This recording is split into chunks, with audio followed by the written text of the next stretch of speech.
পিতামাতা, 2 নম্বর তোমাদের সন্তানাদি, 3 নম্বর তোমাদের ভাই, 4 নম্বর তোমাদের স্ত্রী, 5 নম্বর তোমাদের বংশীয় লোকজন, 6 নম্বর তোমাদের কষ্ট অর্জিত সম্পদ, 7 নম্বর তোমাদের মালের ক্ষতি আশঙ্কা করে এমন ব্যবসা, 8 নম্বর যে ঘর ও মাসাকিন তারদাউনাহা, সাধারণ কোনো ঘর নয়, যেই ঘরকে তুমি মহব্বত করো, ভালোবাসো, কোটি কোটি সম্পদ দিয়ে যে ঘর তুমি নির্মাণ করেছো, এই 8টি জিনিস থেকে যদি 3টা জিনিসকে ভালোবাসতে পারো, 8টি জিনিস থেকে যদি 3টা জিনিসকে ভালোবাসতে পারো, 8টি জিনিসের উপরে যদি তুমি 3টা জিনিসকে প্রাধান্য দিতে পারো, দুনিয়ার জীবনটা হবে তোমার রহমতে রহমতে। বলেন সুবহানাল্লাহ। আর যদি হুঁশিয়ার করে দিলাম, বলো শোনো, যদি 3টা জিনিস থেকে 8টি জিনিসকে যদি তোমরা মহব্বত করো, ভালোবাসো, পাগল হয়ে যাও, তাহলে দুনিয়ার জীবনটা হবে তোমাদের গজবে গজব। তাহলে ভবিষ্যতে তোমরা আল্লাহর আযাবের অপেক্ষায় থাকবে। এর মধ্যে 1 নম্বর হলো আল্লাহ এবং তার রাসূলের মহব্বত। আহাব্বা ইলাইকুম মিনাল্লাহি ওয়া রাসূলিহি, আহাব্বা ভালোবাসতে হবে বেশি, মিনাল্লাহি আল্লাহকে, ও রাসূলিহি তার নবীকে, ও জিহাদিন ফি সাবিলিহি আল্লাহর রাস্তায় জিহাদ, আল্লাহর রাস্তায় সংগ্রাম, দিন কায়েমের যতগুলো পদ্ধতি আর যত প্রচার আছে সবগুলি আল্লাহর রাস্তায় জিহাদ। বলেন সুবহানাল্লাহ। এই 3টা জিনিসকে যদি তুমি 8টি জিনিসের উপর প্রাধান্য দিতে পারো, ও হেমায়তপুরবাসীরা শোনো, তোমাদের জীবনটা হবে রহমতে রহমত। বলেন সুবহানাল্লাহ।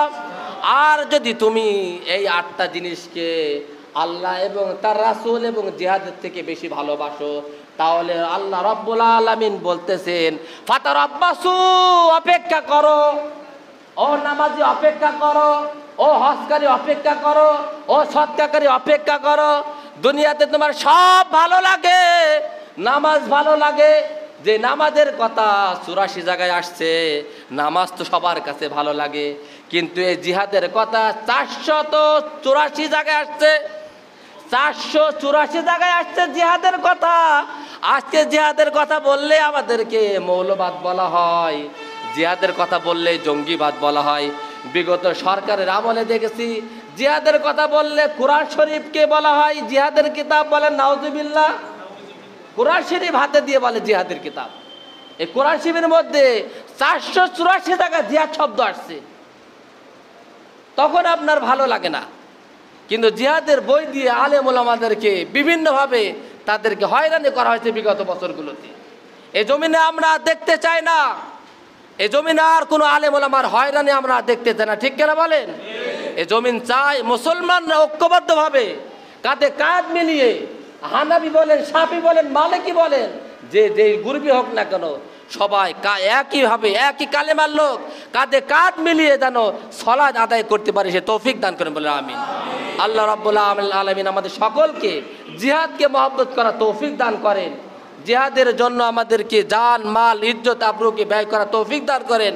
ফিলিস্তিনে আজকে যারা নির্যাতিত নিপীড়িত, প্রত্যেক নামাজের পরে তাদের জন্য দোয়া, আগে দোয়া হতো, এখন আর দোয়া হয় না। এখনো পর্যন্ত প্রত্যেক দিন 80 জন, 90 জন, 100 জন প্রত্যেকটা দিন এখনো পর্যন্ত মারা যায়। মুসলমানরাই হলো বেঈমানদের দালাল। আজকে মুসলিম দেশ থেকে কোনো প্রতিবাদ আসে না, কিন্তু আপনি বেঈমান ওই সমস্ত দেখেন, ওই সমস্ত বড় বড় কানাডা, সুইডেন, ইংল্যান্ড, জার্মানি, তারা বলতেছে যে গাজার গণহত্যা বন্ধ করতে হবে, তারা বলতেছে, আর মুসলিমরা তারা সহযোগিতা করতেছে। আল্লাহ রাব্বুল আলামিন আমাদের মুসলিম নেতাদেরকে সঠিক সমঝ দান করেন, বলে আমিন। মুসলমানদের ঐক্য যেন আল্লাহ তাআলা কিয়ামত পর্যন্ত অটুট রাখে, সে তৌফিক দান করেন, বলে আমিন। ওয়া আখিরু দাওয়ানা আলহামদুলিল্লাহি রাব্বিল আলামিন। সুন্নাত আদায় করে নিন।